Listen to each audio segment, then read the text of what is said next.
It was during football. But let me back up. It's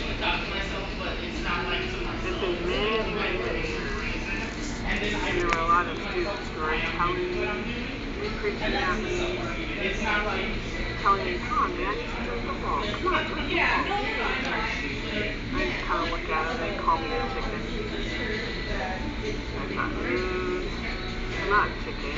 And then freshman year happened, and I thought, no, I'll wait, I'll pass on that. I'm not a chicken, but I'm not going to do it. And then I didn't do it my sophomore year. And then my junior year, I thought, all right, I'm going to go ahead and join football. So we played some practices, and we did some play, we did practices, we went, and I tried. We were playing football. It was about the first game, and I wanted to feel like I wanted to get the experience, you know. So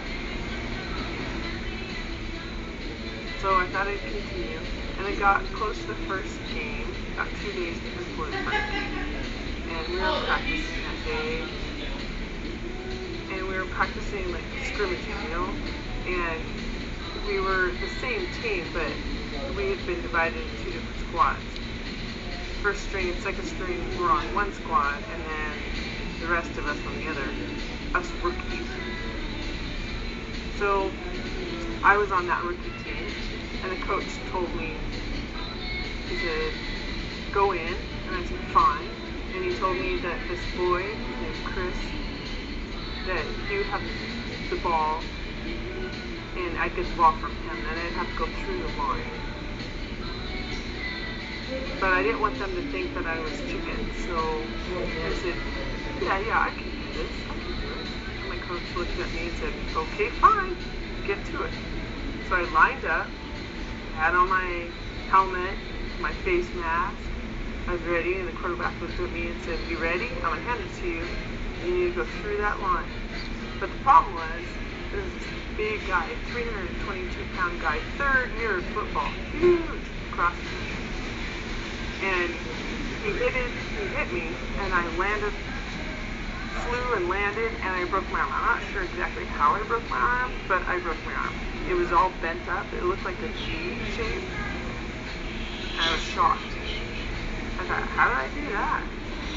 So I straightened it out, and my team was like, ew! And I didn't know if it was broken or not. It was like plastic. I just thought I had tested it out. And everybody was like, oh, gross, ew, sick. The whole team gathered around. And I straightened it, and I started to think, this is really awful. So I was laying there, and someone ran off to get some ice. I laid there holding my arm. And then they got a van, the assistant coach, he took me off to the nurse's bay. So we went, and as we were driving, I was yelling things. I'll leave them out for you now here, but I was yelling. It really hurt. You know, before when I straightened it out, it didn't hurt at all. But now when I straightened it out, it was really painful and really dizzy. I felt. And so we were driving, and we finally arrived at the nurse's bay, and he said, my arm's broken, and I said, calm down, just sit. And I said, I want to go to the hospital now, but they said, nope, you're going to have to wait about 15 minutes and someone will take you to the hospital. And I was sitting there with my arm, and really uncomfortable, and it hurt. And I thought, my arm's broken, they know it's broken. And they said, it's not that bad, it's not like it's a heart attack or something. I thought, true, I'll live. But it really hurt. So, got in the other car, and they took me off to the hospital, and there was this woman that I had grown up with. Really nice, really sweet there at the hospital. And I thought I'd have to wait for the interpreter for about 15 to 30 minutes, but the interpreter was standing there. I thought, what? I'm a little confused. Huh? Are you the interpreter? She said, yes, I'm the interpreter. I'm the emergency room interpreter. I thought, she's already ready. She's already here. So they had called her and informed her that there was a deaf boy coming in with a broken arm. So it was a lot faster than I was used to having. Usually I would wait a really long time in the emergency room like forever, on and on and on. So they took my blood pressure in the room, and we were waiting. I was waiting.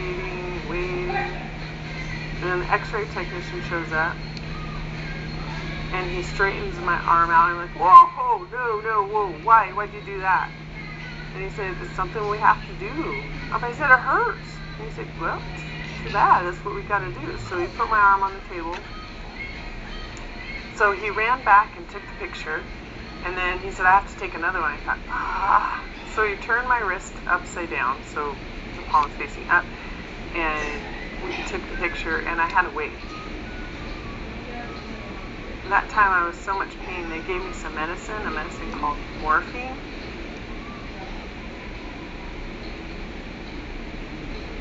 And that medicine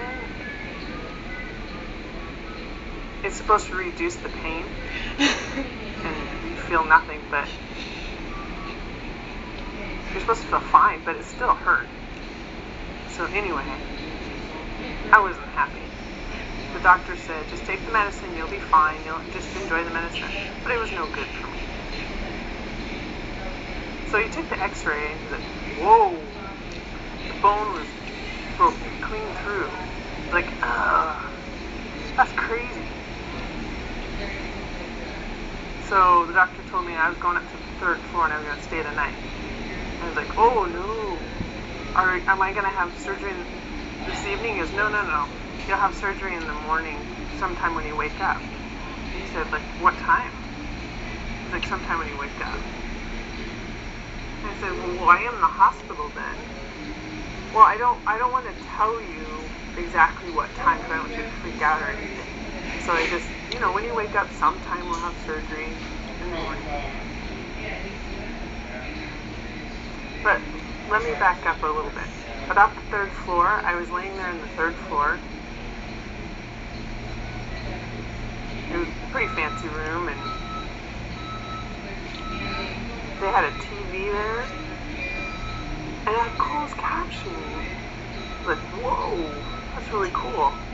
About 2 or 3 minutes later, after I arrived, somebody came in with a cart, and it was a TTY, a phone with the light on it and everything. I thought, cool.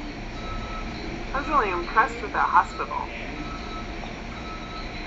That medical center. It's really cool.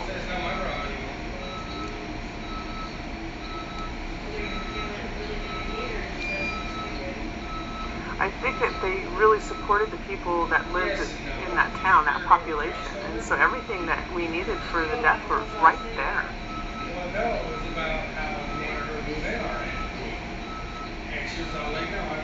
So back to my arm, I rested that night, and then in the morning, later in the afternoon, I had surgery. They had everything ready there. I was kind of freaking out. I didn't want to have surgery. They cut you right open. They flay you open with surgery. They're like, So I asked the doctor, will it hurt? The doctor said, no, it won't hurt at all. Lots of people have surgery. You're out when you have surgery. And there was this guy standing behind me, an anesthesiologist. He had a syringe with some medicine. And I asked him if he was finished with that, and he said yes. And I went to sleep right away. And then the surgery happened, and I was done. And I thought, when I woke up, I thought, I'm done? I'm finished? Whoa. And my arm looks the same as it did before surgery. But the nurse touched it, and it hurt. It really was aching. There was a lot of pain involved. But then the pain kind of went away, and then I was able to leave the hospital. I was impressed with my experience that I had there. I was proud about their service. In the past, having to go to the hospital, that just gave me an upset stomach. Just the thought of going. People didn't seem to care, forever to wait. But this place, wow.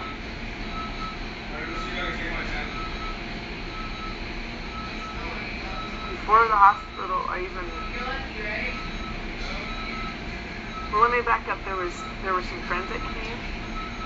I had about 5 or 7 friends that came, and they felt bad about my arm being broken. And the kid, the 322-pound kid, came in, and he asked me, "Are you okay?" I'm like, "Oh yeah, I'm fine." He's like, "Sorry, man, I broke your arm." And he's like, no, you didn't break my arm. It wasn't you. I'm fine. I'll be fine. No, I don't blame you. It's fine. Really, honestly, don't worry about me. I'm fine. I had surgery. Everything's fixed. Everything's done. It's fine. He's like, okay. I'm like, really? Seriously? Don't worry about it. It's okay. So they left after we talked for a while. Let me explain a little bit more what happened to the boy. He had gone to school and he couldn't learn anything or anything. He was so worried about me and my broken arm and everything that had happened. And so he couldn't even concentrate. After about a week, I arrived home. About a week later, I went to school, and I couldn't really write very well.